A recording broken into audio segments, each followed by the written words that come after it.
हमारे व्यस्त जीवन में ईश्वर की आवाज़,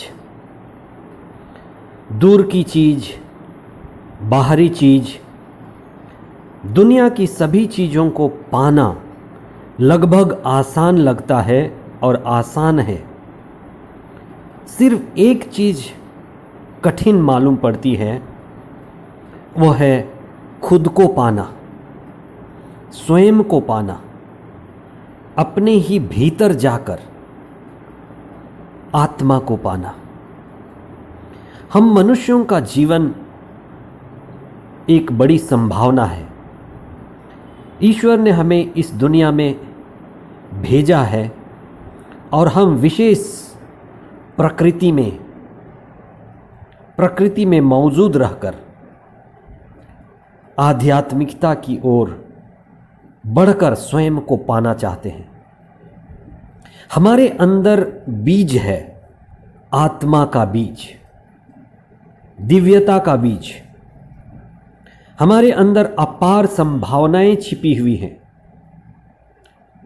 और ये बीज परमात्मा का ही बीज है। हम संत के बीज हैं,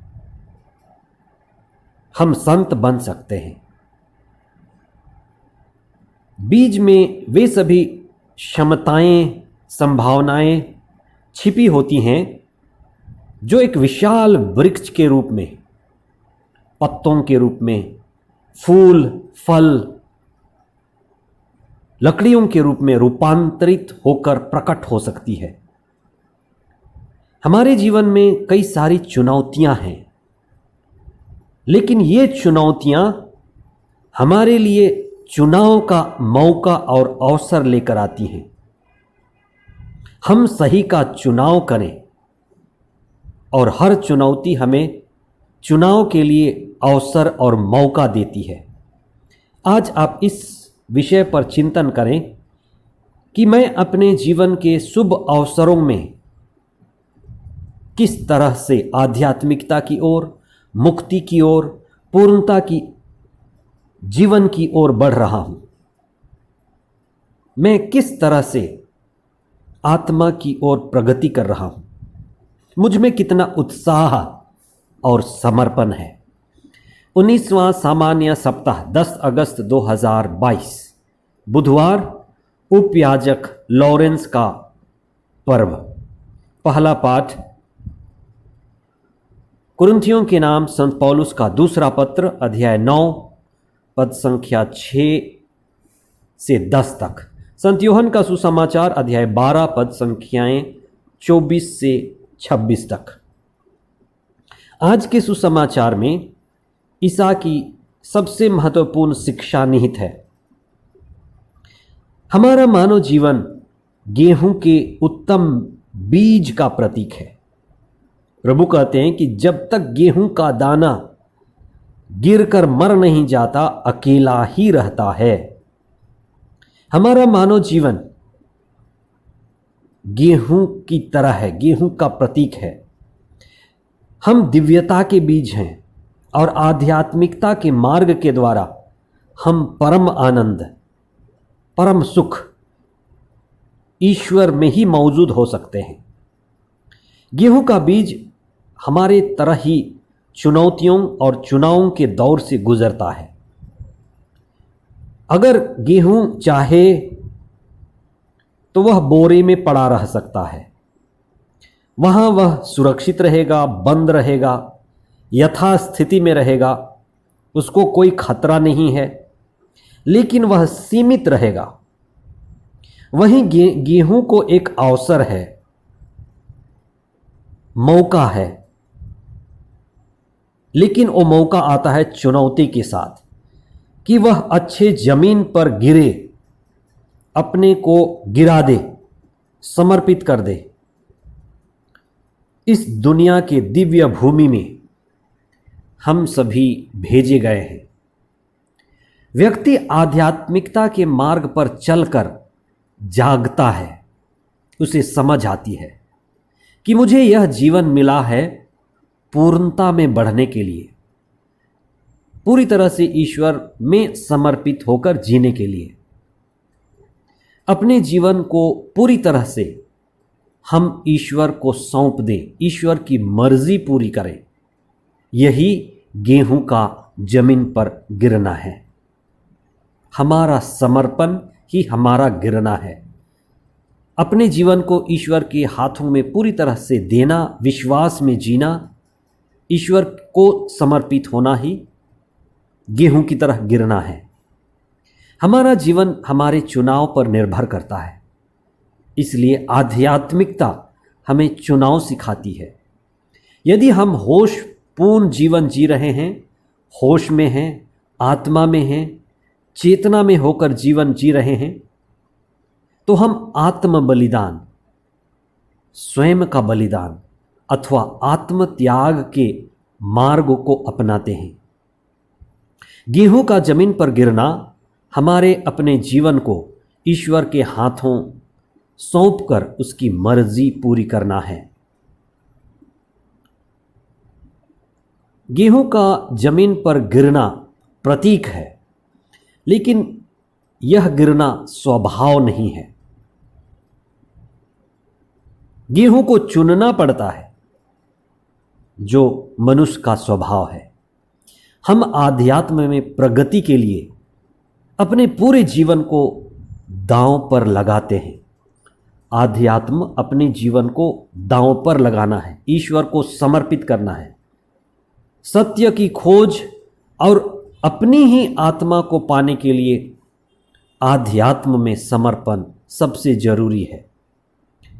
जो परिवेश और परिस्थिति हमें आशीर्वाद और आत्मपूर्ण जीवन और आनंदपूर्ण जीवन की झलक देने लगता है, आध्यात्मिकता के मार्ग पर चलते हुए हमें आनंद की झलक मिलने लगती है, क्योंकि हमारा चुनाव, सही चुनाव हमें सही दिशा में ले जाने के लिए, हमें आनंद का अनुभव देने के लिए पर्याप्त है। ईसा स्वयं अपने जीवन को पिता ईश्वर की मर्जी के लिए समर्पित किए। इसलिए ईसा का क्रूस समर्पण, ईसा का जीवन गेहूं की तरह है, जो हमारे लिए भी है। जिस तरह से ईसा ने अपने आप को समर्पित करते हुए दुख भोग, मृत्यु और पुनरुत्थान का अनुभव किया, वही पुनरुत्थान अनंत जीवन है और वही बीज हमारे अंदर है। जीवन में ईश्वर की मर्जी को जानना और पूरी करना ही दिव्य जमीन में गिरना है। हमें डर लगता है, बीज को गिरने के लिए डर लगता है, हमें ईश्वर को समर्पित करने के लिए डर लगता है, क्योंकि हमारे अंदर अहंकार है।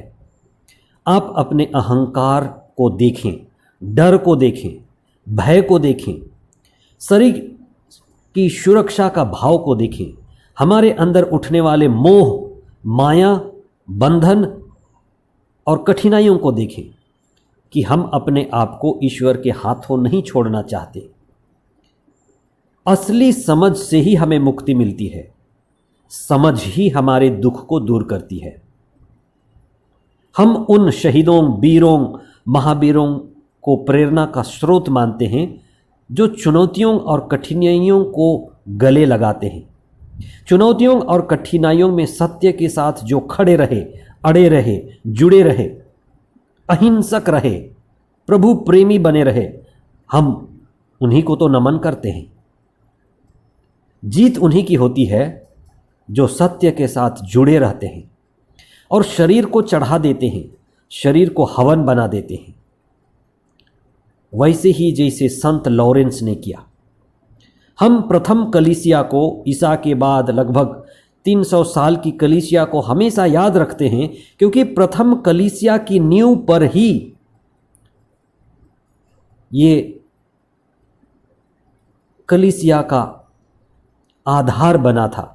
ईसा के महान बलिदान, क्रूस, दुख भोग, मृत्यु और उसी तरह से हजारों लाखों प्रभु भक्तों और शहीदों के बलिदान के द्वारा नई कलीसिया, चर्च का निर्माण हुआ है। इसीलिए कहा जाता है कि कलीसिया एक मजबूत नींव पर खड़ी है, क्योंकि यह शहीदों, संतों, अत्याचार सहने वालों, सत्य के साथ खड़े रहने वालों के नींव पर खड़ी है।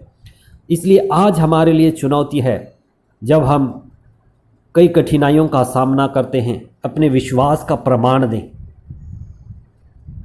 हम हमारे पूर्वजों की तरह